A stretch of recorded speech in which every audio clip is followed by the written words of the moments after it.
Hi everybody, Roger Levin here with your Practice Production Pearl of the Week. Once again, our topic is going to be case presentation because I was having a conference with one of our clients and the consultant, and the client said, I'm getting pushback on, and it was a specific service he was trying to implement. Now, there's no reason for pushback if you present the case properly. No, that's not true. Of course, you're going to get pushback because you're presenting a logical case that you think the patient should accept. But the patient is a person. They think, they wonder, they talk to friends, they look on the internet, all that stuff.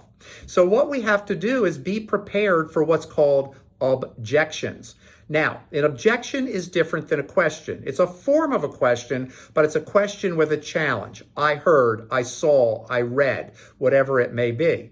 But as I've always said, people don't object if they're not interested.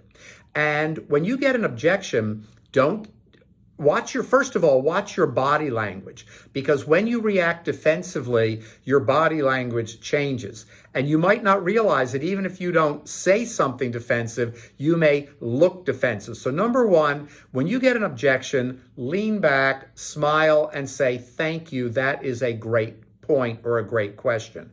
Secondly, calmly solve the objection. Say, well, you may have read that, but here's what actually happens. Here's what the American Dental Association says. Here's how well this has worked for the last 200 or 300 patients that I've performed this service for.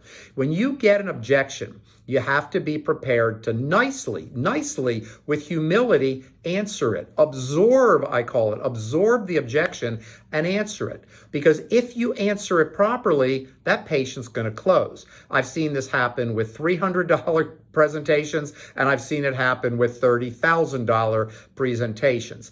Case presentation is so important in the way you react and build relationships with patients. And if they have an objection, it's okay. And you should say to yourself, this is an objection. It's okay. I will help them through this versus how dare they challenge me. Now, I know you're saying, oh, I don't react that way. But you do. Nobody likes to be challenged. We are the dentists. We are the experts. How dare they bring up an objection or tell me something that's completely untrue? And again, of course, you're not going to say that, but your body language could reflect it. So lean back, take a breath, smile, thank them for bringing up that point, and then give them the answers. And if you do it well, they're going to close.